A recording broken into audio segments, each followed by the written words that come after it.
Pues estamos en este cuarto tema y si bien en la primera hora hemos estado viendo cómo sacar la viga de nuestro ojo, este ejercicio de autoexamen, vamos a ver ahora cómo ir a sacar la paja del ojo de nuestro hermano, cómo hacer la exhortación. Y alguno de vosotros se debe estar fregando las manos. Eso es lo que yo quería oír. ¿Cómo exhortar al hermano? No tengamos tanta prisa. No tengamos tanta prisa. Vamos a ver que es algo espiritual y es algo laborioso y no hemos de correr, ni mucho menos. En primer lugar, veamos y examinemos por un momento cuál es el propósito de la exhortación. ¿Por qué he de ir y acercarme a mi hermano a sacar la paja de su ojo? ¿Qué es lo que me debe mover? Por supuesto, el amor a mi hermano, el amor a la obra de Dios, el amor al Señor. La gloria de Dios es lo que me ha de mover. Vamos a recordar el pasaje, Mateo 18. Tenéis el pasaje en vuestras notas. Por tanto, si tu hermano peca contra ti, ve y repréndele, estando tú y él solos. Si te oyere, has ganado a tu hermano. Mas si no te oyere, toma aún contigo a uno o dos, para que en boca de 2 o 3 testigos conste toda palabra. Si no los oyere a ellos, dilo a la iglesia, y si no oyere a la iglesia, tenle por gentil y publicano. Vemos cómo el tema va increciendo, como la música. Pero en primer lugar tiene que ser a un nivel privado. Yo voy a mi hermano. Y si me oyere, he ganado a mi hermano. He recuperado a mi hermano. Pero fijémonos en las 2 primeras palabras en este pasaje de Mateo 18. Por tanto, y siempre que encontramos un por tanto, nos tenemos que remitir a lo que hay antes en el pasaje. Ese por tanto se refiere a lo que justo antes ha estado explicando el Señor. ¿Qué es lo que encontramos antes? Antes de este pasaje que nos habla de la exhortación. Mateo 18, 11. Encontramos esto. Porque el Hijo del Hombre ha venido para salvar lo que se había perdido. ¿Qué os parece? Si un hombre tiene 100 ovejas y se descarría una de ellas, ¿no deja las 99 y va por los montes a buscar la que se había descarriado? Y si acontece que la encuentra, de cierto os digo que se regocija más por aquella que por las 99 que no se descarriaron. Así no es la voluntad de vuestro Padre que está en los cielos, que se pierda uno de estos pequeños. Por tanto, ahora es cuando viene el tema de la exhortación. ¿Nos fijamos en la comparación? Está diciendo que el Señor Jesucristo vino a salvar a los pecadores. Él es este pastor cuya oveja se ha descarriado, va a buscarla y la encuentra y la lleva al redil. Y si esto es lo que el Señor Jesucristo ha hecho, que ha ido a buscar la oveja perdida para traerla al redil, por tanto, ¿qué has de hacer tú con tu hermano? Si tu hermano peca, ve a buscarlo. Cuando nuestro hermano peca contra nosotros y vamos a buscarlos, estamos imitando al Señor Jesucristo. Vamos al hermano para ganarlo, para recuperarlo, para que vuelva al redil. Ese es el propósito de la exhortación. Ese es el propósito de acercarme al hermano para exhortarle. Ganarlo para Cristo. Ganarlo para que vuelva al redil, que no se enfríe, que no se aleje, que no se aparte, que no se distancie, volver a ganarlo para la gloria de Dios.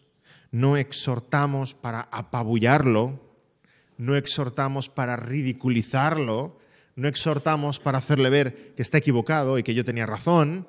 Ese no es el propósito de la exhortación. Me acerco al hermano para ganarlo, para recuperarlo, para que no se pierda. Por tanto, teniendo esa actitud y ese propósito en mente, ¿cómo hemos de restaurar? Punto número 2, hemos de restaurar amablemente. Amablemente. Gálatas 6, un pasaje muy conocido por nosotros. Hermanos, si alguno fuere sorprendido en alguna falta, vosotros que sois espirituales, restauradle con espíritu de mansedumbre, considerándote a ti mismo, no sea que tú también seas tentado. ¿Ves a restaurar al hermano con este espíritu de amabilidad, de humildad, de gentileza para ganarlo para Cristo? Y dice, vosotros que sois espirituales. Esta es una labor espiritual, es una labor que no debemos dejar en las manos del mundo. Es nuestra misión como iglesia, ir y restaurar al hermano. Y con mucha humildad, considerándote a ti mismo, no sea que tú también seas tentado. No veas a tu hermano como el pecador y tú como el santo que se acerca a recuperarlo, no, sino como alguien débil, consciente de sus propias flaquezas, de su propio pecado, que también se acerca esperando ser un instrumento en las manos de Dios para restaurar al hermano. Y me encanta sobre todo el verbo que utiliza este pasaje, restaurar. ¿Qué es restaurar? Restaurar es volver a habilitar algo, ¿verdad?, que estaba dañado, estaba roto.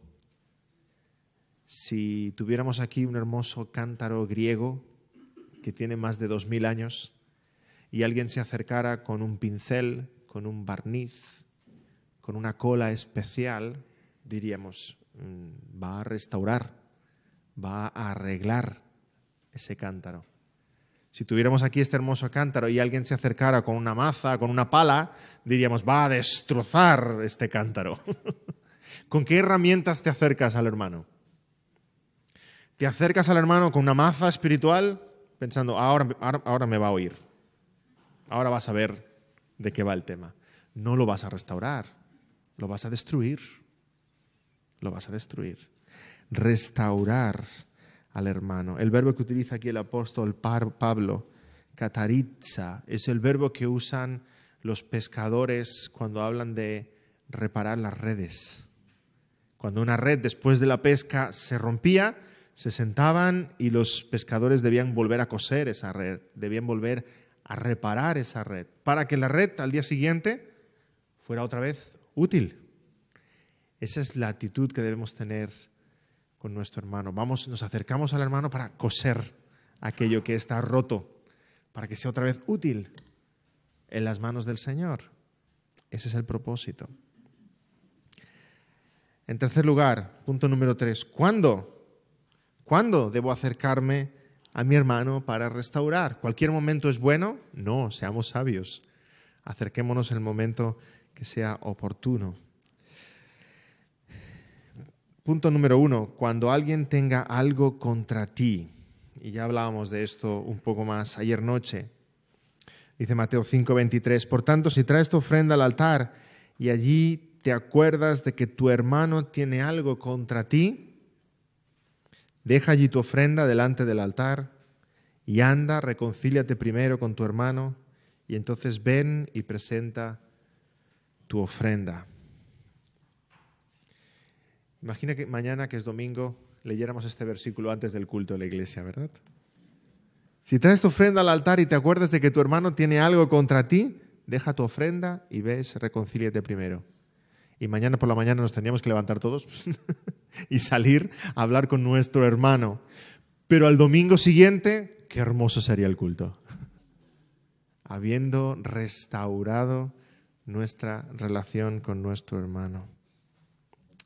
Eso es lo que hemos de hacer, si sabes que tiene algo contra ti. En segundo lugar, cuando tú tengas algo contra alguien, si alguien te ha herido con su palabra, con sus decisiones, con sus gestos, con lo que sea.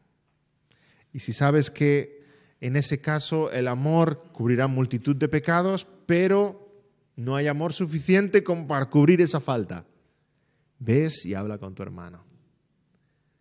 Ves y habla con él. Ha de haber perdón entre vosotros. En tercer lugar, ¿cuándo entonces debo acercarme al hermano para exhortarle? ¿Cuándo? Siempre he de acercarme a exhortarle. Punto 3.1. Pregúntate en primer lugar, ¿puedo cubrir esa ofensa con amor? ¿Es una ofensa pequeña? ¿Es una ofensa que puedo dejar pasar? ¿Es una ofensa que puedo obviar? Si es así, cubramos nuestras faltas con amor. ¿Sí? Ahora, si no es así, si crees que hay un mal sentimiento en ti hacia tu hermano, ves al hermano. La relación se tiene que restaurar. Y el siguiente punto, ¿lo que ha sucedido deshonra al Señor? Si es algo que deshonra al Señor, si es algo que no es bueno para la obra de Dios, que es de mal testimonio para el nombre de Cristo, es algo que no se puede dejar pendiente. Debo ir y debo hablar con mi hermano, no puedo dejarlo pasar. Y en tercer lugar, ¿lo que ha sucedido daña vuestra relación? Otra pregunta que debo hacerme para considerar si me tengo que acercar al hermano. ¿Daña nuestra relación? Por tanto, tienes que preguntarte, ¿valoro la relación? Porque si valoro la relación, no voy a dejar que se dañe esa relación. Voy a ir a hablar con mi hermano. Evidentemente, acercarnos a exhortar supone mostrar afecto y amor hacia mi hermano. Estoy diciendo que me preocupa esa relación con él. Si no tengo ningún pensamiento de acercarme a exhortar, de alguna manera estoy despreciando al hermano. No tengo interés en esa relación. A ver, si yo voy conduciendo por la ciudad y el conductor del lado baja la ventanilla y me dice una mala palabra, ¿cómo conduces? Yo no voy a parar el coche y le voy a decir, venga usted, por favor, creo que necesitamos tomar un café juntos, porque nuestra relación se ha dañado después de lo que me ha dicho y tenemos que buscar una reconciliación sincera el uno con el otro. ¿Verdad que no? Voy a pasar de él. ¿Por qué? Porque no me importa esa relación. Pero si es tu hermano con quien hay esa tirantez, esa herida, no lo voy a dejar pasar. Porque es tu hermano, te vas a acercar a él. Cueste o no cueste, será un sacrificio, será un esfuerzo, pero te vas a acercar a él y vas a buscar restaurar esa relación. ¿Sí? Estás mostrando amor, aprecio, interés en la relación entre ambos. En cuarto lugar, ¿lo que ha sucedido perjudica a otros? Bueno, es que mi hermano Antonio pues hizo un mal negocio conmigo, me dejó el trabajo mal hecho, estoy enfadado con él, pero ¿sabes qué? Bueno, el amor cubrirá multitud de pecados. Ya, lo voy a dejar. Pero sé que va a hacer lo mismo con 15 familias más en la iglesia. No puedo dejarlo en perjuicio de los demás. Tengo que ir a exhortar a mi hermano. Por mí puede estar bien, pero si yo veo que tal persona va a continuar ofendiendo a otros de la misma manera, tengo una responsabilidad de ir y llamarle la atención y exhortarlo con amor. Y en quinto lugar, ¿lo sucedido perjudica al ofensor? Sé que yo puedo obviar esa falta, pero que si mi hermano continúa por ese camino va a acabar muy mal. Entonces tal vez por su bien, no por el mío, por su bien tengo que ir a exhortarle, porque sé que va camino de un barranco, que va a acabar mal. Levítico 19:17 dice, no aborrecerás a tu hermano en tu corazón, razonarás con tu prójimo para que no participes de su pecado. Razona con él para que él no siga pecando, porque si lo abandonas a su suerte, es muy fuerte el lenguaje que utiliza Levítico. Dice que estás participando de su pecado. Te haces cómplice. Tú sabes que está haciendo mal, pero no lo estorbas. ¿Sí? Para que no participes de su pecado. Ahora, cuando nos acerquemos al hermano que lo necesita, hagámoslo siempre con amor. Proverbios 27:5. Mejor es reprensión manifiesta que amor oculto. Fieles son las heridas del que ama, pero importunos los besos del que aborrece. Es que lo aprecio mucho, es que me quiere mucho, yo lo quiero mucho a él, no le puedo decir que lo que está haciendo está mal. Fieles son las heridas del que ama. Nadie tan cercano como tú podrá decirle eso no agrada al Señor. Nadie tan cercano como tú. Santiago 5:19. Hermanos, si alguno entre vosotros se ha extraviado de la verdad y alguno le hace volver, sepa que el que haga volver al pecador del error de su camino salvará de muerte un alma y cubrirá multitud de pecados. Qué lenguaje tan fuerte utiliza, ¿verdad? Es como si estuviera cayendo al infierno y ¡ya! Lo agarras. ¿Por qué? Porque lo has exhortado en el momento oportuno. Iba mal encaminado y les he hecho reflexionar, pensar. Sí, se te enojó mucho al principio, pero fue para su bien. Fue para su bien. Y en sexto lugar, ¿quién ha de ir a exhortar al hermano? ¿El que está ansioso por exhortar? No, ese es el menos idóneo. El que está muerto de ganas, déjame a mí. No os preocupéis, yo voy a ir a hablar con él, sí. No, yo sí soy un experto en estas cosas. No, ese no es el más idóneo en exhortar, es probablemente el menos indicado. Aquel que tenga más reparos, aquel que sepa que es algo espiritual y es algo serio y es algo importante y se tiene que hacer bien y se tiene que hacer con humildad y se tiene que hacer expresando amor. Aquel. Recuerdo una reunión de pastores hace tiempo, éramos 8 o 10 pastores hablando sobre otro y no nos poníamos de acuerdo en quién de nosotros tiene que ir a exhortarlo. Qué difícil, qué difícil. Y tuvimos que entre nosotros escoger cuál, pero fuimos todos que escogimos a aquel hermano. Aquel hermano mismo decía, yo no sé si soy idóneo para esto. Sí, creemos que eres tú la persona indicada, a ti te va a escuchar, a ti te va a escuchar.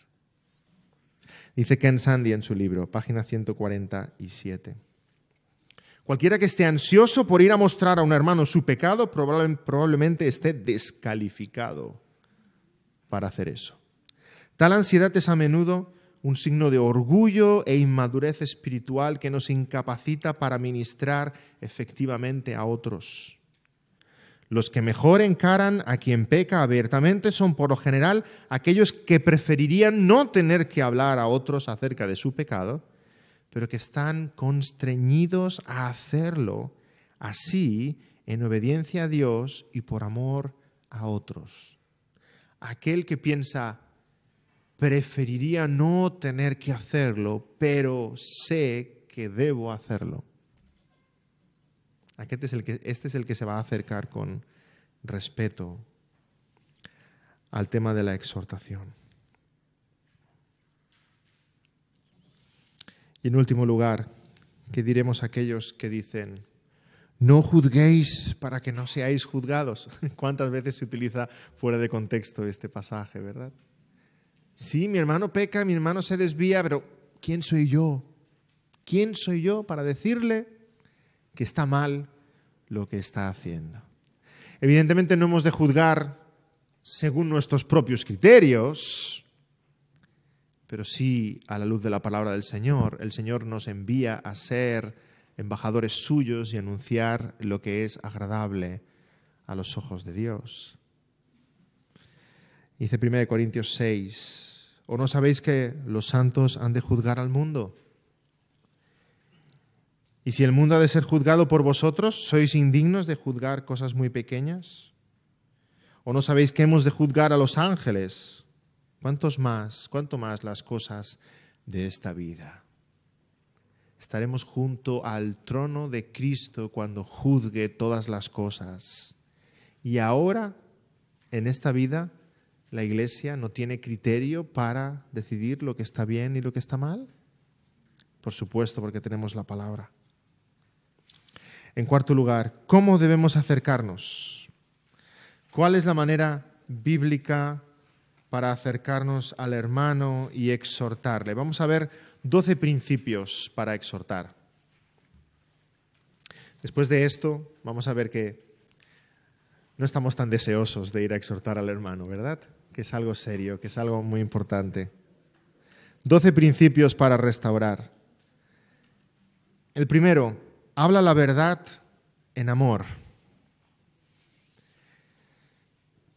Exhortar no tiene que ver solo con decir la verdad. Exhortar tiene que ver con decir la verdad en amor. En amor. A veces cuando invitamos a la señora sinceridad y a la señora verdad, nos olvidamos de invitar a la fiesta al Señor amor. Muy sincero, mucha verdad, poca compasión, poco cariño, poca misericordia. Efesios 4:15 dice, siguiendo la verdad en amor, crezcamos en todo en aquel que es la cabeza, esto es Cristo. En segundo lugar, habla solo para edificar a otros. Para edificar a otros. ¿De qué me sirve hablar con Pepe sobre lo mal vestido que va Antonio? ¿Tú has visto cómo va Antonio? Madre mía, qué pantalones, qué camisa, qué corbata. Si parece un payaso, por favor, ¿cómo puede ir vestido así? ¿De qué me sirve hablar de lo mal vestido que va Antonio si Pepe y yo no vamos a ayudar a Antonio? ¿Sí? ¿Qué arreglo yo? ¿Qué cambio yo en el mundo hablando sobre los defectos, los pecados, las faltas de otro? No ha cambiado nada. No ha cambiado nada. Eso solo son cotilleos y nada más.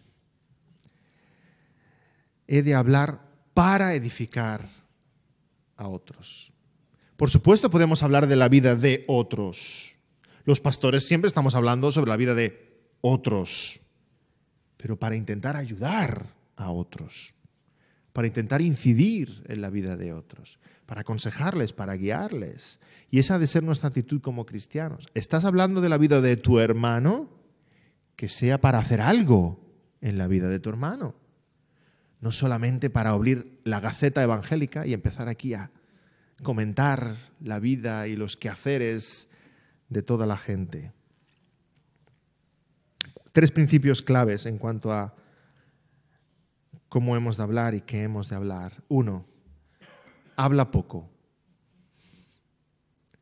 En el poco hablar hay pocos pecados. Habla poco. 2, si hablas, habla más de ti que de los demás. Y 3, si hablas de los demás, que sea en beneficio del que estás hablando, en su beneficio, buscando su bien. Es por eso que estás hablando de su vida, porque quieres hacer algo para ser de bendición en su vida. Proverbios 10:10. En las muchas palabras no falta el pecado, mas el que refrena sus labios es prudente. En tercer lugar, sé pronto para oír. Dice Santiago 1:19, todo hombre sea pronto para oír, tardo para hablar, tardo para airarse. Ay, nosotros a veces lo hacemos al revés, ¿verdad? Somos tardos para oír, rápidos para hablar y rápidos para airarnos. Exactamente al revés. Dice que seamos prontos para oír, para escuchar, con interés, con humildad, con preocupación, con sinceridad. Escuchar. Para algo Dios nos dio 2 orejas y solo una boca. En cierta ocasión estábamos cenando con mis hijos. Mi hijo el mediano, Daniel, le gusta mucho hablar. Y estaba con una metralleta. Yo me estaba entrando dolor de cabeza. Ya digo, ay, cariño, ay. Daniel, espera. Una pausa, silencio. Digo, ¿qué, papá? Estaba ya ansioso por continuar explicando, ¿no? Daniel, ¿sabes una cosa? ¿Cuántas orejas te dio el Señor? Y dice, 2, papá. ¿Cuántas bocas te dio el Señor, Daniel? 1, papá. ¿Y eso qué quiere decir, Daniel? Se me queda mirando. ¿Que me falta una boca? Digo, bien, no iban por ahí los tiros exactamente, pero él quería seguir hablando. 2 orejas, 1 boca, me debía haber dado 2. No, que hemos de escuchar el doble de lo que hablamos, ¿sí? Seamos prontos para oír. Si no somos prontos para oír, empezamos a suponer. Y entonces ya no hay comunicación. Antes de que mi hermano hable, a media frase, ¿verdad? Ah, sí, claro, porque como si yo ya supiera lo que va a decir. Estoy suponiendo, no he escuchado realmente. Entonces no hay comunicación, hay 2 monólogos, 2 personas que hablan consigo mismas, pero no hay intercambio de información. Seamos prontos para oír. En cuarto lugar, esfuérzate en esperar. Es algo que enseñamos a nuestros niños cuando son pequeños. Incluso un bebé, cuando le das un objeto y luego pones la mano para que te lo dé, es un juego que a los bebés les encanta. Está aprendiendo algo fundamental, que son los turnos. Te lo doy, tú me lo das. Te lo doy, tú me lo das. Y en nuestro diálogo, en nuestra conversación, hay turnos. Yo hablo, tú escuchas. Ahora tú hablas y yo escucho. Y ahora vuelvo yo a hablar y tú escuchas. Y el otro habla y yo escucho. Entonces sí hay comunicación.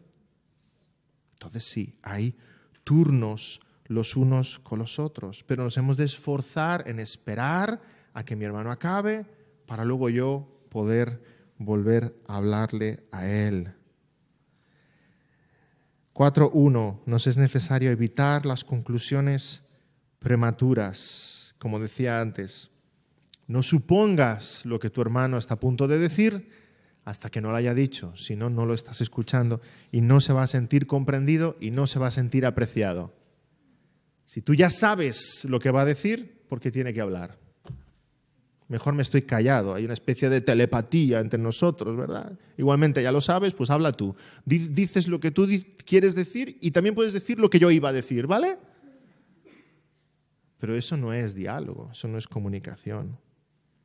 Evita las conclusiones prematuras. Proverbios 15:28. El corazón del justo piensa para responder, mas la boca de los impíos derrama malas cosas.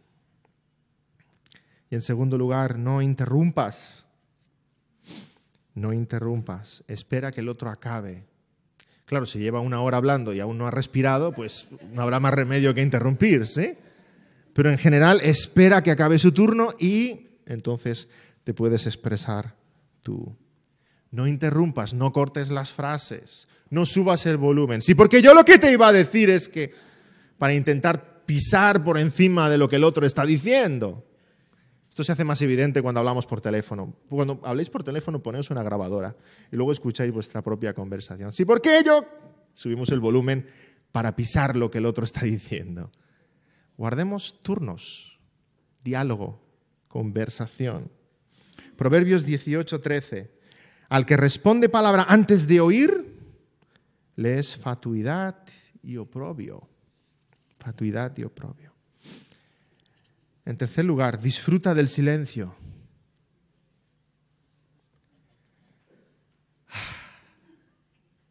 ¿Qué hay de malo en el silencio?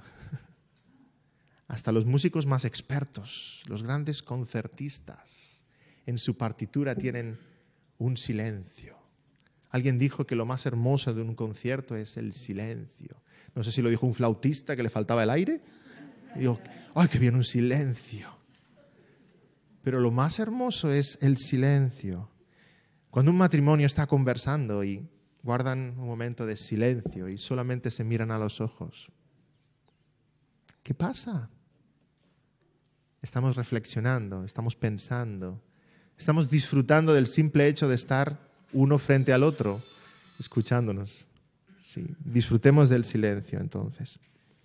Y en cuarto lugar, no ofrezcas soluciones precipitadas. Sobre todo los varones. Viene esta mujer preocupada, ay, ¿sabes lo que me ha pasado? Estoy angustiada por esto, lo otro, tal experiencia y tal. Bueno, lo que tendrías que hacer... Y ella está pensando, no me digas lo que tengo que hacer, solo escúchame. Siempre los hombres intentamos hacer de mecánicos con el alma. Lo que tendrías que hacer, o peor aún, lo que deberías de haber hecho, porque eso ya no se puede cambiar, ¿verdad? Es peor aún. No, solo escucha, pregunta, consuela. Y después de que tu esposa habla 1 hora o 2, dices, ay cariño, cómo he disfrutado hablando contigo. Y tú piensas, sí has hablado sola, pero si eso te ha ayudado, ya está bien. No ofrezcas soluciones precipitadas. En quinto lugar, presta atención. Presta atención. Qué difícil es atender. En este mundo en el cual todo el mundo quiere robar nuestra atención, ¿verdad? Veis la publicidad, la televisión, los carteles, quieren captar nuestra atención. Es muy difícil prestar atención. Cuando dialoguemos en casa, apaguemos la televisión, por favor. En casa lo estamos haciendo como una costumbre, los niños se enfadan mucho. No, es que hacen mis dibujos preferidos y no sé qué. Fuera televisor. Ahora vamos a cenar. Y nos ponemos alrededor de la mesa y al principio nadie tiene nada que decir. Primero hacen cara así como, me has apagado la tele.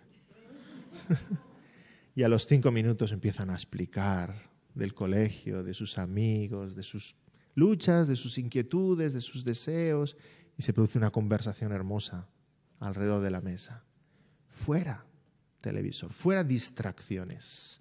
Cuando hablemos con el hermano, cuando hablemos con el esposo, con la esposa, intentemos evitar esas distracciones para poder hablar el uno con el otro. Y la distracción más grande de todas, hermanos, cuidado, es nuestro propio pensamiento. Ahora estáis escuchando a un orador, a un predicador que está aquí, pero tenéis todos un predicador interno que habla más fuerte que yo y más rápido que yo. Es muy difícil competir con eso. Así que prestar atención al que os está hablando es muy difícil cuando vuestro pensamiento está yendo por otro lado. Es realmente difícil. Prestar atención cuando estamos hablando con nuestro hermano para que haya una comunicación auténtica y sincera. En sexto lugar, clarifica las ideas. Clarifica las ideas. Si tu hermano te está explicando algo y no acabas de comprenderlo, pregunta, ¿quieres decir esto? Y tu hermano tendrá la opción de corregir si no estabas entendiéndolo bien. No, quiero decir aquello otro. Bien. Pregunta y pregunta con interés, porque el propósito es comprender qué es lo que quiere expresarte. Y realmente la comunicación es algo complicado.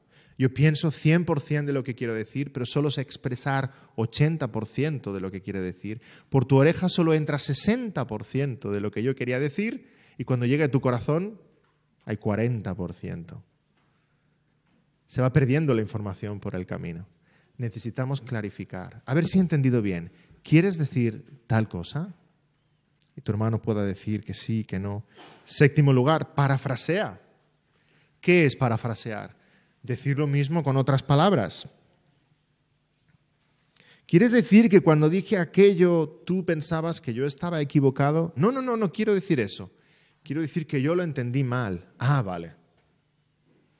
Entonces hemos llegado a alguna conclusión. Cuando tú expresas con otras palabras lo que tu hermano está diciendo, tu hermano puede comprobar si entiendes o no entiendes por dónde va él. Es muy importante parafrasear. Proverbios 15, 23. El hombre se alegra con la respuesta de su boca y la palabra a su tiempo, cuán buena es. En octavo lugar, reconoce la verdad. Si hay algo de verdad en lo que tu hermano está diciendo, reconócelo. Ahí, en eso que estás diciendo, tienes toda la razón. Puede que el 99% en lo que diga no estés de acuerdo, pero si hay algo en lo que estás de acuerdo, ahí tengo que darte toda la razón. Es así. ¿Tú sabes el efecto que eso produce en el corazón de tu hermano? Está reconociendo que esto es verdad. O sea, que no está ofuscado contra mí y negando todo y atacándome en todo. Está realmente reflexionando sobre este tema. ¿Me seguís? Es tremendamente importante reconocer la verdad allá donde esté. Tienes razón. Ayer cuando estábamos hablando yo tenía una actitud muy incorrecta. Tienes toda la razón. Tienes razón. A pesar de cómo yo me sintiera, lo que ayer dije es inaceptable. Rompe barreras entre tu hermano y tú cuando reconoces lo que es verdad en lo que él está diciendo. Rompe barreras, calma los ánimos, muestra en ambas partes un deseo de restablecer la relación, de acercarse. En noveno lugar, escoge el momento, el lugar y el modo adecuados. Escoge el momento, el lugar y el modo. Proverbios 12:18 dice: hay hombres cuyas palabras son como golpes de espada, mas la lengua de los sabios es medicina. Sé sabio. Tengo que hablar este tema tan importante con mi hermano. Tengo que exhortarle, tengo que confrontarle. Busco su arrepentimiento, busco restaurar la relación. Puede que el mejor momento no sea en la sala de espera del dentista cuando están a punto de sacarle una muela. ¿Sí? Puede que no sea el mejor momento. Buscar el momento oportuno, el momento idóneo para que esa exhortación tenga el mejor resultado posible. Escoge el momento oportuno, un momento calmado. Si puede ser en tranquilidad, que no haya gente, distracciones por en medio. Si es tu esposa, tu esposo, un momento en que estéis en casa solos y podáis hablar del tema sin prisas. Y cuando hables del tema, habla de el tema, no de todos los temas. Que nos pase como aquel amigo que se encuentra con uno en la calle y le dice: oye, ¿qué tal? ¿Cómo te va con tu mujer? Uf, muy mal. Siempre que discutimos se pone histórica. Querrás decir histérica. No, se pone histórica porque me recuerda lo que he hecho en los últimos 30 años. No nos pongamos históricos, ¿sí? Ni histéricos. Cuando hablemos un tema, hablemos de el tema. Y nos cuesta tanto centrarnos en un solo asunto, especialmente las mujeres, porque todo está relacionado, ¿verdad? Todo está relacionado. Los hombres somos como un armario, ¿verdad? Abrimos un cajón, ping, aquí están las cosas, vuelvo a cerrar el cajón, ping. Las mujeres es como una mesa, todo está encima. Todo. ¿Por qué me hablas a la de los niños? Sí, es que los niños, la economía, mi madre, la suegra, es que todo es lo mismo. Y nosotros decimos: no, todo no es lo mismo, háblame de una cosa. Pero nos cuesta centrarnos en un solo tema.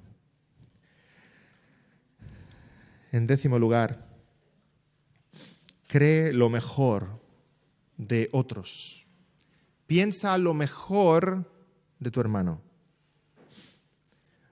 Dice el apóstol Pablo en Corintios que el amor todo lo cree, todo lo espera, todo lo soporta. Cuando te acerques a tu hermano buscando una exhortación, buscando restaurar la relación, piensa lo mejor de él. Piensa que él tiene interés en restaurar la relación también. Piensa que él también está preocupado por este tema. Piensa que él también está pensando y orando cómo hacerlo, cómo es la mejor manera para restaurar esa relación. Piensa lo mejor de él. En 11º lugar, escoge tus palabras. Es muy importante acercarse a alguien para exhortarle sobre una falta, sobre un pecado. Escoge tus palabras. Es muy importante cómo acercarse a alguien para pedirle perdón. Nos acordamos del hijo pródigo. Leemos en el pasaje, en Lucas 15, que él piensa sus palabras antes de ir a hablar con su padre. Me levantaré y le diré.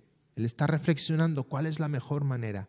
Está escogiendo sus palabras para ser concreto, sincero, no minimizar su culpa, mostrar un auténtico arrepentimiento. Me levantaré e iré a mi padre y le diré: Padre, he pecado contra el cielo y contra ti. Ya no soy digno de ser llamado tu hijo. Hazme como uno de tus jornaleros. Perdón. Piensa tus palabras, escoge las palabras, sé claro, sé objetivo. E intenta huir del lenguaje radical en el que a veces nos metemos. Es que nunca me muestras cariño. ¿Cómo que nunca? Es que siempre estás haciendo lo mismo. Eso son exageraciones, hermanos. El nunca y el siempre, nunca y siempre no funcionan. Nunca es verdad. Escogemos nuestras palabras apropiadamente. 12º lugar, reconoce tus limitaciones. ¿Y cuáles son tus limitaciones? Que aunque te acerques a tu hermano con humildad, aunque te acerques a tu hermano con amor, aunque te acerques a tu hermano con la mejor de las intenciones, aunque te acerques a tu hermano habiendo escogido las palabras y el momento con la actitud correcta en oración, el arrepentimiento es un don de Dios. No es una fórmula mágica. Esto no es química. El arrepentimiento es un don de Dios. Segunda de Timoteo 2:24. Porque el siervo del Señor no debe ser contencioso, sino amable para con todos, apto para enseñar, sufrido, que con mansedumbre corrija a los que se oponen, por si quizá Dios les conceda que se arrepientan. Ojalá Dios toque su corazón y vea su pecado y se arrepienta. Para conocer la verdad y escapar del lazo del diablo en que están cautivos a voluntad de Él. Gracias. La restauración del hermano en última instancia es, por tanto, un regalo del cielo. ¿Sí? Pongamos todo por nuestra parte. Somos instrumentos en manos de Dios. Pongamos todo por nuestra parte. Nuestra actitud espiritual, nuestro acercamiento debe ser el correcto. En amor, en humildad y en oración, sabiendo que es el Señor el que debe tocar ese corazón y hacerle ver ese pecado. Y nosotros vayamos siempre con la actitud correcta. Romanos 12:18 dice, si es posible, en cuanto dependa de vosotros, estad en paz con todos los hombres. No siempre es posible. Pero en cuanto dependa de vosotros, estad en paz con todos los hombres. Que puedas decir delante del Señor, Señor, he hecho en buena conciencia delante de ti todo lo que estaba a mi alcance. Todo. Lo dejo en tus manos. Lo dejo en tus manos. Proverbios 17:14. Vayamos con la actitud correcta. El que comienza la discordia es como quien suelta las aguas. Deja pues la contienda antes de que se enreden. Y quisiera acabar esta segunda conferencia en esta mañana con esta conclusión. Juicio o gracia. Porque estamos hablando del tema de la exhortación y acercarse a mi hermano para hacerle ver su pecado. Puede que pensemos que esto tiene que ver con el juicio. Mi pregunta ¿es tan fácil separar el juicio de la gracia? Cristo vino a salvar pecadores. Ay, ¿no nos está juzgando ya cuando nos llama pecadores? Sí, pero vino a salvarnos. A salvar pecadores. ¿Podemos separar juicio y gracia de una manera tan clara? En cierta ocasión, un profesor mío en el seminario ponía esta ilustración. El profesor Michael Horton. Él estaba escribiendo un libro por entonces y un compañero preguntó la diferencia entre el juicio y la gracia y él vino a decir, pues no es tan fácil separarlos, ¿verdad? Y explicó esta anécdota. Estaba escribiendo su libro en su despacho con su ordenador. Era viernes por la noche y le dijo a su esposa, cariño, esta noche te voy a sacar a cenar fuera. Y la esposa contenta, ¿verdad? Hombre, qué bien, con lo ocupado que estás y que saques tiempo para salir a cenar fuera.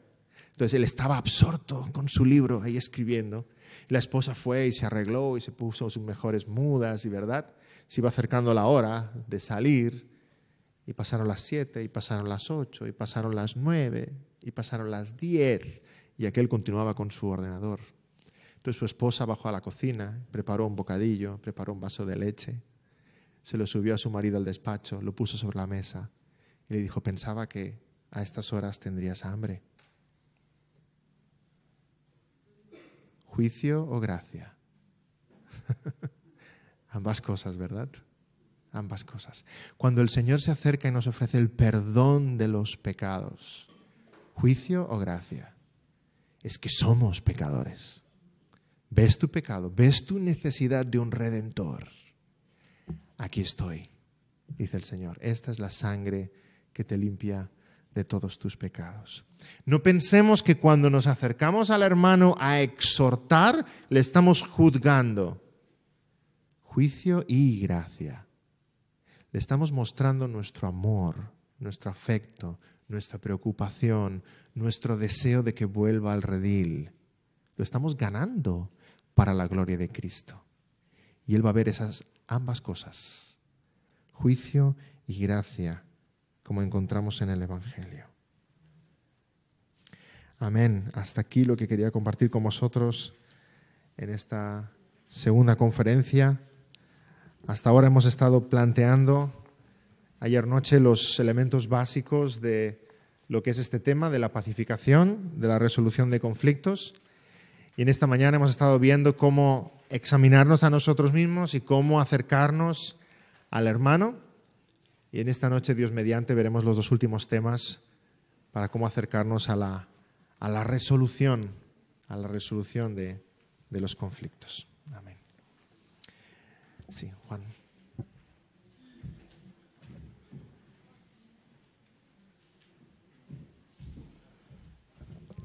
Bien. Ayer hablaba un poco con David y le preguntaba si era posible que hubiera algún intercambio de preguntas y respuestas que puedan ir teniendo en cuanto a los temas que he ido dictando.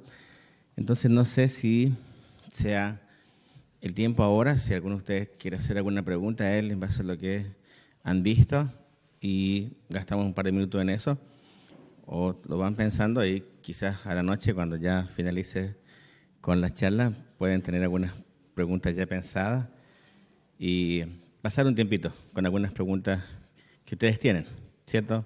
Sí. Hay algunos que ya se tienen que ir. Bien.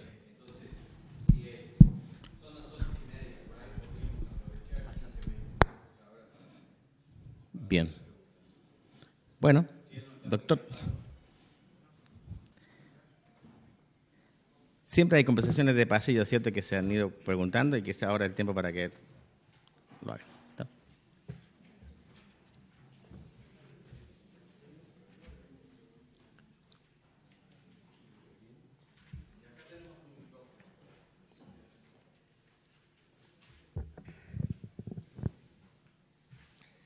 Sí, alguna pregunta, algún comentario o algún tema de lo que hemos tocado hasta ahora, pues que quisierais algo más de detalle o de clarificación. Sí, ahí el hermano. Tenía una pregunta acerca del chisme. Que estuvo muy buena la explicación, que es algo de verdad dicho con muy mala intención. Y obviamente también el Espíritu Santo te está diciendo, te está indicando cuando algo que estás diciendo es chisme. Pero también quería preguntar y creo que también hablaste un poco de eso, pero hay unas categorías, porque dijiste que los pastores siempre hablan de las vidas de otras personas. Digamos, ¿cuándo uno sabe que está entrando en chisme o que en realidad es una charla edificadora entre dos hermanos acerca de la vida de otro, digamos? Sí. Muy buena pregunta, sí. Incluso los pastores, yo tengo un pastor, un anciano conmigo en Barcelona, ¿no? Jairo, y hablamos sobre la vida de los hermanos, por supuesto, ¿no? Y cuando hablamos sobre todo sobre el pecado que un hermano ha confesado, no nos decimos el uno al otro, explícame exactamente lo mínimo que necesito saber. Porque hay muchos detalles que son innecesarios y ahí podemos entrar ya en el chisme. Necesito compartir con alguien cierta información por el bien de mi hermano, voy a compartir la información que es justa y necesaria. Porque ya indagar más en eso, ¿cuál es el sentido, no? Es ya más satisfacer mi curiosidad sobre lo que está sucediendo, pero no tiene realmente el propósito de querer ayudar. Creo que la finalidad clave es esa, ¿no? Buscar el bien de mi hermano.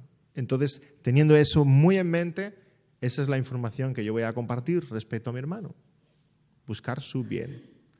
Y si yo he quedado con un hermano a ayudar a un tercero, le voy a compartir la necesidad estrictamente necesaria, la información necesaria para que le podamos ayudar, ni más ni menos. Ahora ya regodearnos en hablar sobre la vida del otro, eso ya no lleva a ninguna parte, ya es un pasatiempo peligroso. Sí. No sé si respondo a tu pregunta. Sí, hermana.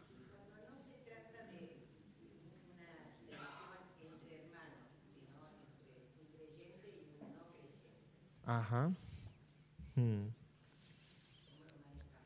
O sea, habiendo una tensión personal, un conflicto.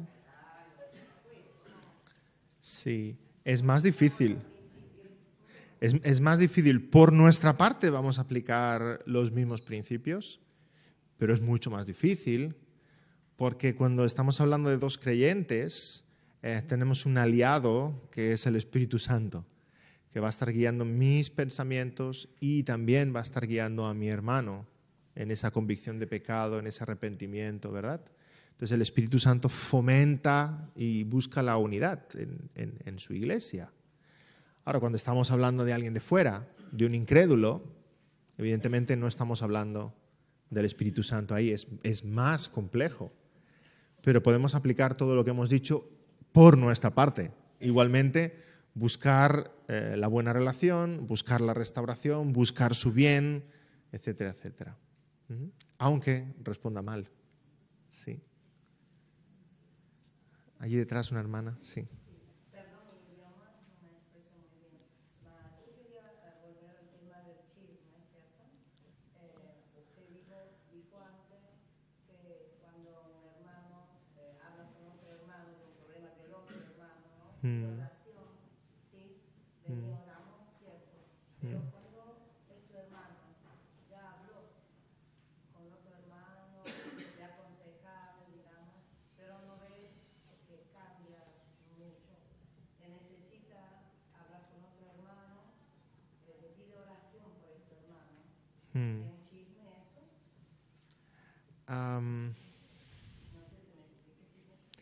A ver, si yo veo que mi hermano necesita ayuda para poder salir de su situación, de su problema, etcétera, lo suyo fuera yo hablar con mi hermano para convencerlo, hacerle ver que necesita más ayuda.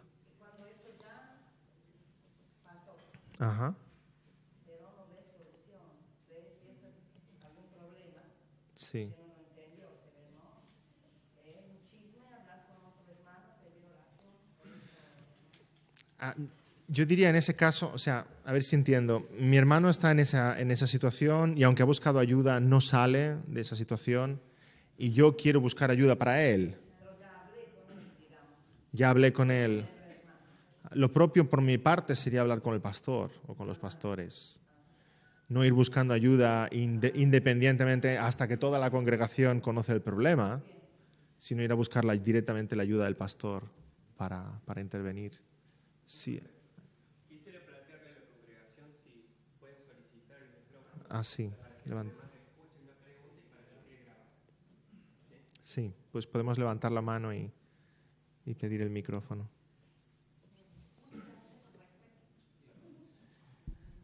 Una pregunta con respecto a la complicidad.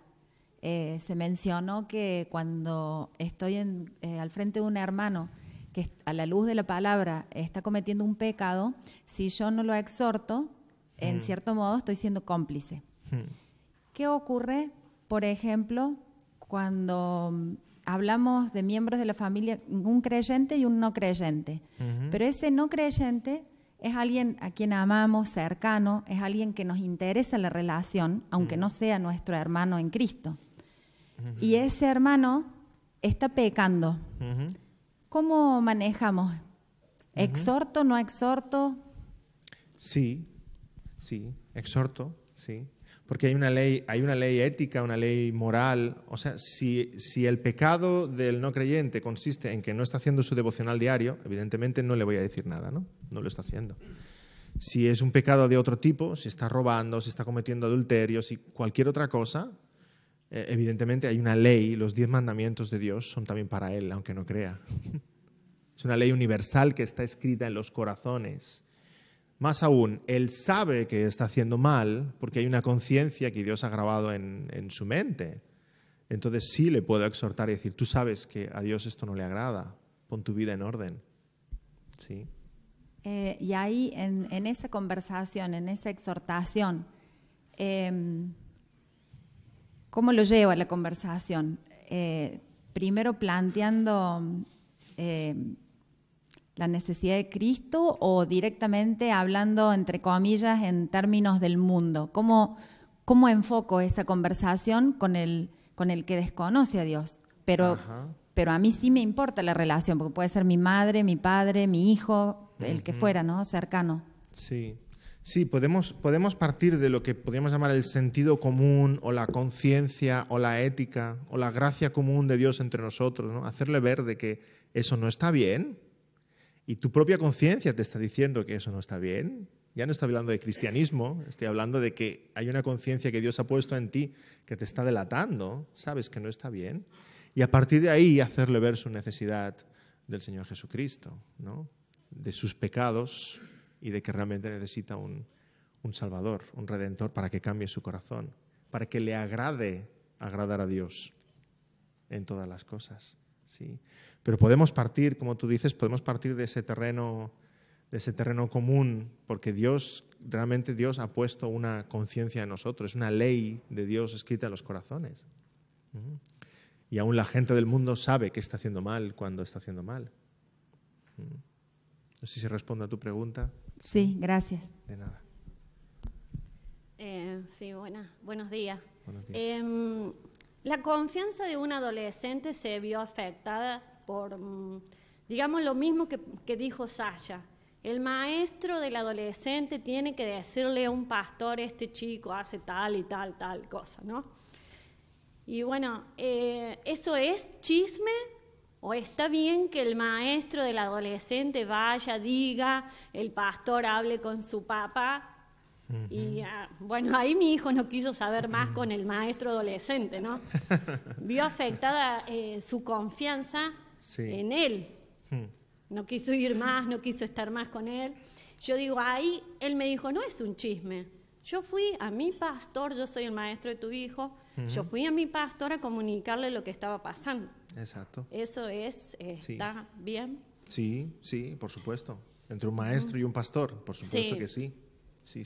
El secreto de confesión lo dejamos para los confesionarios. Es algo a los que los sacerdotes católicos se comprometen. Pero no hay secretos de confesión entre nosotros. Entre nosotros hay discreción y eso es lo que vemos en la palabra. Yo no voy a publicar la falta de mi hermano y la falta de mi hermano yo la voy a mantener al nivel más íntimo posible. Pero hemos leído bien Mateo 18. Si tu hermano peca contra ti, ves, y si no te escucha, involucra a dos más para que en boca de 2 o 3 conste toda palabra. Y si no te escucha, llévalo delante de la iglesia. Y si no te pero escucha, el maestro no fue a hablar con mi hijo. Ajá. Fue algo que vio, fue algo que fue ahí. Sí. El pastor agarró a mi marido y fue una cosa así. Y mi hijo dijo, no, están hablando de espaldas mías. Fue algo feo para mí. Yo le cerré la puerta, no quiero ir más. No quiero tener nada que ver con él. Ajá. Bueno, ahí el maestro tenía 2 alternativas. Una, hablar directamente con el chico. Sí. Era una alternativa. Sí, fue un pasaje de gente así. Sí. Entonces Pero puede pasar en nuestra situación cotidiana. Yo puedo ver una falta en un hermano y yo sentirme incapaz de ir a exhortar al hermano. Puede que yo sea más joven, pueda que no sea ninguna autoridad para él, creo que no me va a escuchar, creo que va a reaccionar mal. O sea, va a ser contraproducente que yo me acerque a mi hermano. Entonces creo más sabio involucrar a alguien que sí es de peso para él. Pero estamos en lo mismo. ¿Cuál es mi propósito? ¿Cuál es mi intención? Su bien.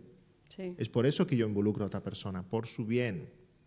El chisme para mí es otra cosa. El chisme sería que el profesor hubiera empezado a hablar con los compañeros. Uy, ¿sabéis lo que ha hecho? Eso sería un chisme porque ¿qué intención hay? ¿Qué gana el joven con eso? Nada bueno, ¿no? Pero fue difícil hacer volver a que él quiere escuchar y estar con ellos ahí. Sí. Fue una situación difícil. Sí. Le cerró la puerta, digamos. La confianza fue no querer hablarlos más. Ajá, sí. Hay una pregunta aquí. Sí, hermano. David, mi pregunta tiene que ver con un texto de interpretación aquí en Gramatical, en el tema 3.3. ¿Por qué se interpreta la palabra carne? ¿Sí? Porque aquí vemos la tesis y antítesis en el texto 16, que es neuma, y sarx en el texto griego, porque se interpreta como vientre.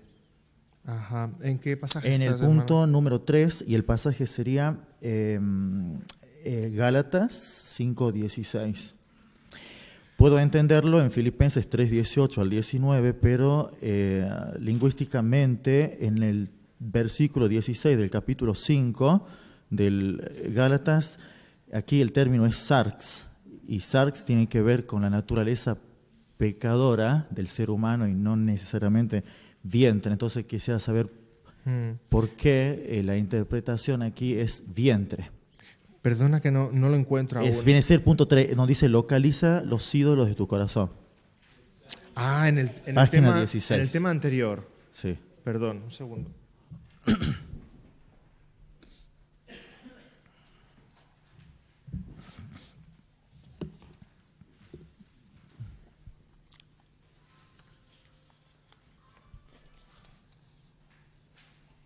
Sí, punto 3.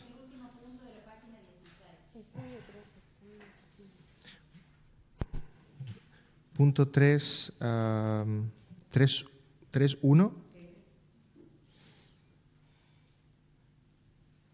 Ajá. Entonces tu pregunta es vientre y carne, la relación entre ambos. Claro, porque se interpreta en el texto del Gálatas como vientre el término sarx o carne, porque no es vientre, sino es sarx, tiene que ver con la naturaleza pecadora. Sí puedo entender la relación con Filipenses, ¿sí? Que dice cuyo Dios es el vientre. Entiendo que dentro de la naturaleza pecadora está la gula, se encuentran todas así, ¿sí? Los deseos. Pero los ¿por deseos qué de la necesariamente se interpreta como los placeres de la carne como vientre? Entiendo que es reducir el texto a una sola palabra.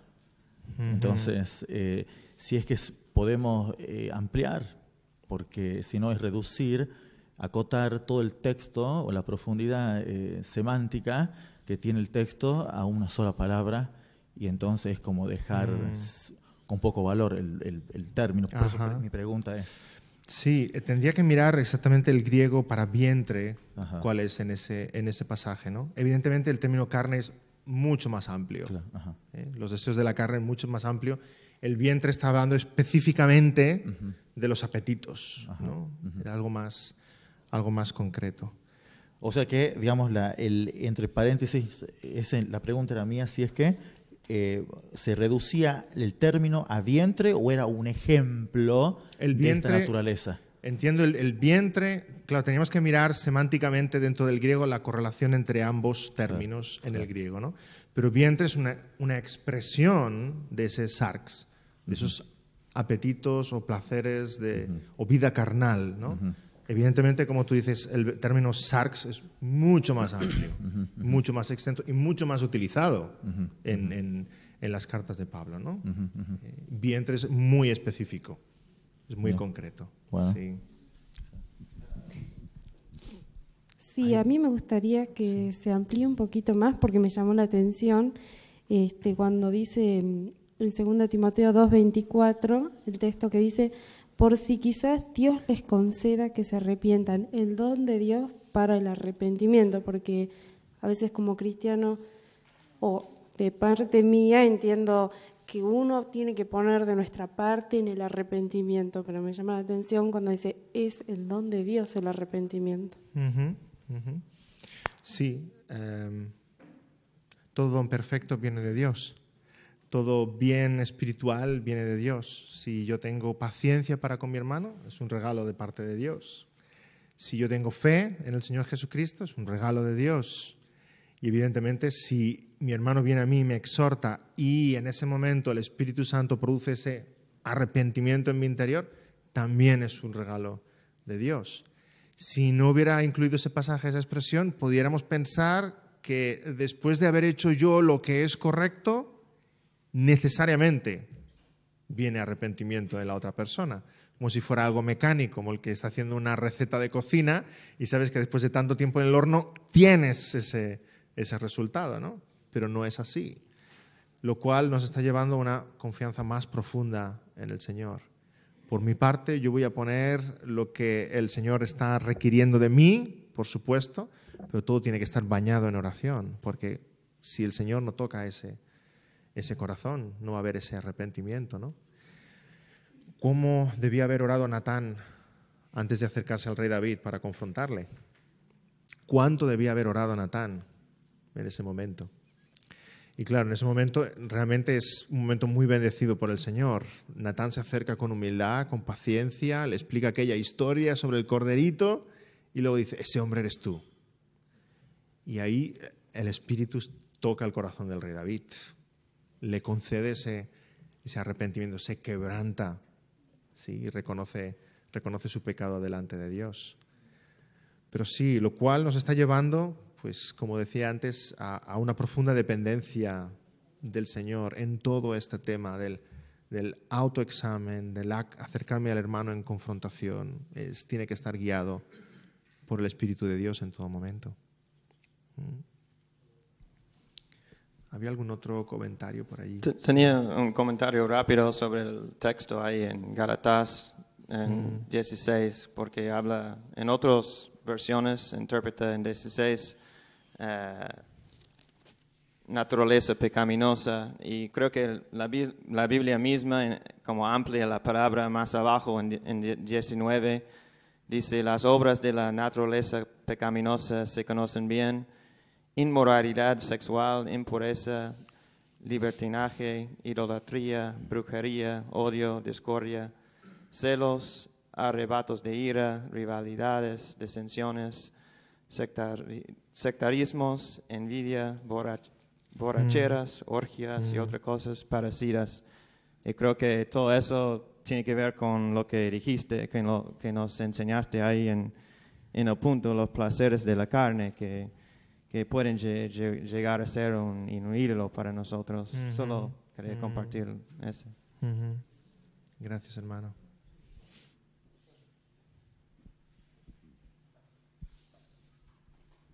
Sí, perdón, yo quería preguntar si la exhortación es siempre cuando se trata de un conflicto entre dos hermanos de la iglesia, o también se puede aplicar cuando a lo mejor el conflicto del creyente es con Dios y se aparta de la iglesia porque está enojado con Dios. Ir a acercarse para que vuelva, ¿también es exhortación o es otra cosa? No, sí, hermana, está muy acertado lo que dice. Es también una exhortación. Es exhortación. Claro, o es redarguir, porque no me acuerdo bien los significados. Hemos estado hablando de la exhortación en cuanto hay una diferencia entre mi hermano y yo, cómo acercarme a él, pero como usted dice, pudiera no haber esa diferencia. Sencillamente yo veo la vida de mi hermano que se está alejando de la palabra, se está acercando al mundo, no está llevando a su familia con orden, no está tratando bien a su esposa. Yo puedo ver cosas en la vida de mi hermano, ¿sí? Y empezar a preocuparme. Y empezar a pensar, tengo que acercarme. Y voy a aplicar todo esto que hemos dicho hasta ahora. Esta misma actitud, este mismo amor, esta misma preocupación. Y acercarme a mi hermano y decir, he estado viendo esto, estoy preocupado, espero que el Señor te lo muestre, espero que te arrepientas y cambies de rumbo. Es exactamente lo que hemos dicho hasta ahora. Me acerco al hermano para exhortarle. Aunque no haya una falta especialmente hacia mí, claro, pero sí estoy viendo que su vida está desencaminada. Bien, gracias. Gracias, hermana. David, una pregunta. Tengo el caso mío en cuanto a que tengo 4 hijos, ¿no? Y mi deseo como padre es de que ellos se congreguen y sientan el anhelo de seguir al Señor. O sea, no sé si el don del arrepentimiento tiene, sin duda, la obra del Espíritu Santo en ello. El tema pasa por lo siguiente. Trato con la ayuda, sin duda, del Señor, de ser un ejemplo para mis hijos como cristianos. Ahora, en ello no veo, no en todo, no, pero no veo ese deseo por venir a congregarse, por el deseo de las cosas del Señor. Digo, ¿cómo, qué puedo hacer para acercarlos más? O sea, es mi anhelo de que ellos estén, se congreguen, pero la pregunta es, ¿cuándo puede ser de bendición para ellos o una piedra de tropiezo para que ellos se acerquen a la congregación? A veces, papi, no quiero ir, y vamos porque tenés que escuchar la palabra del Señor. Es por ahí hasta siento que como que en parte los obligo. ¿Cuál es mi responsabilidad? Sí. Es difícil.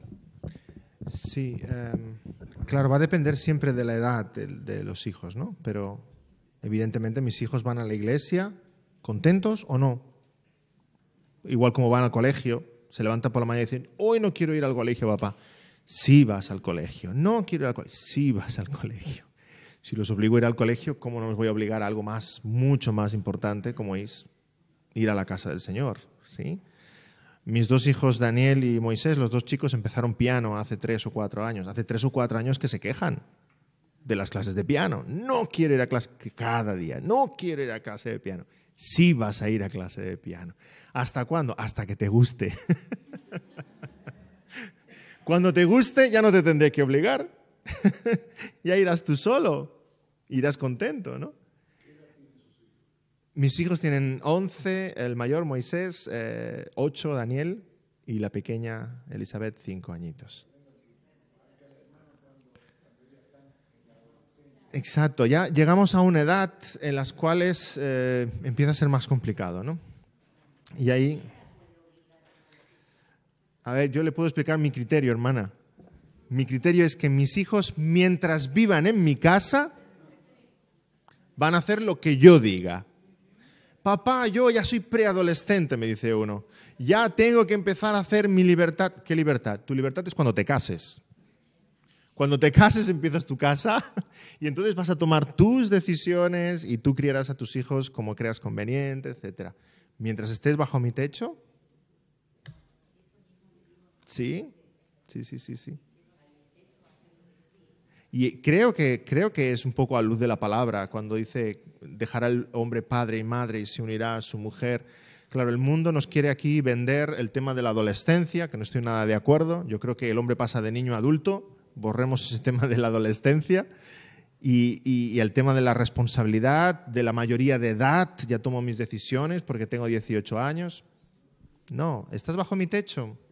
Pues tienes que vivir conforme a unos mínimos que marco yo como jefe de esta casa. Sí, hermano. No te quiero complicar mucho la vida, pero Sí. y muy bueno lo que venís explicando. ¿Podrías ampliar la respuesta para incluir casos donde, por ejemplo, hay hijos adolescentes ya mayores y donde a lo mejor hay padres separados? Entonces, es como que hay 2 casas y 2 distintos códigos. ¿Cómo manejamos esa situación donde la otra persona por ahí no comparte nuestros valores, nuestro compromiso con el Señor y sin embargo tenemos una carga muy grande por nuestros hijos? Wow, ese es un tema muy complicado, sí. Porque claro, ya estamos jugando aquí en estéreo, podríamos decir. Está el padre y la madre por ambos lados, uno puede que sea creyente, el otro no, tienen criterios diferentes, tratan a los hijos de diferente manera. Incluso más complicado aún, se puede crear cierta rivalidad entre ambos, yo los consiento más para que me quieran más, entramos en una serie de juegos muy complicados, ¿no? Ojalá hubiera un mínimo de acuerdo entre el padre y la madre, ojalá hubiera un mínimo de establecer una base común de lo que van a aceptar y de lo que no van a aceptar, ¿no? De lo que es conveniente y de lo que no, para que haya un porcentaje lo más alto posible de sintonía entre los dos a la forma de educar y de tratar a los hijos. Pues si no, los hijos están unos días con uno, unos días con otros. Pero lo mismo es aplicable a los abuelos, ¿verdad? No sé aquí, pero en España se dejan los hijos mucho tiempo con los abuelos. Y si los abuelos tienen otra filosofía, otros criterios, consienten ciertas cosas que los padres no, estamos otra vez en el mismo problema. Luego los padres están con sus hijos y dicen, ¿cómo es que ahora no me obedece? ¿Cómo es que ahora hace estas cosas si yo nunca se lo permito? Porque hace falta una unidad de criterio. entre ambos, ¿eh? Y a veces es bueno hacer una mesa redonda y decir, vamos a establecer unos mínimos de las cosas que podemos pedir, lo que podemos consentir, lo que no, etcétera. Entonces, en el caso de dos padres separados, ojalá hubiera una forma de establecer un mínimo de diálogo. Puede que haya necesidad, como hemos visto en el tema de ayer, de un mediador, puede que sea un pastor, puede que sea un consejero, que ayude a padre y madre a establecer un terreno común en cuanto a la educación de los hijos, ¿no? Porque si no hay sintonía, es difícil. En todo caso, ¿no? la solución viene de arriba, definitivamente, si no hay otra manera de resolver el problema. Sí, sí, sí. Quería aportar eso, quizá el hermano adelantó o redondeó esto, ¿no? Jesús advirtió de que los tiempos finales, en Mateo decía incluso entre padres e hijos iba a haber complicaciones, ¿no? Pero también habló de que serán los días como los de Noé y como los de Lot.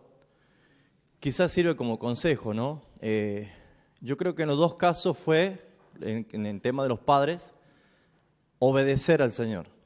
Noé tuvo tiempo de que edificar con toda la familia un arca para entrar a la salvación, ¿no es cierto?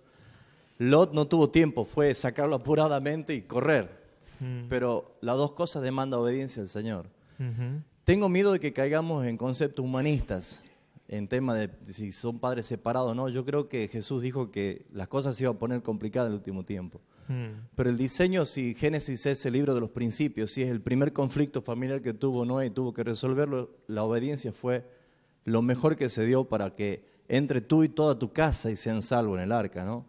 Entonces, creo que el consejo bíblico es, para todos los hermanos, es primero no perder la fe, la obediencia al Señor, y creo que la oración y la dependencia es lo que puede hacer que el corazón de los hijos o de las personas, si está en la voluntad de Dios, sea transformado, ¿no? Exacto.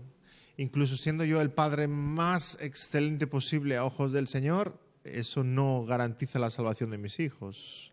Es la gracia y la misericordia de Dios.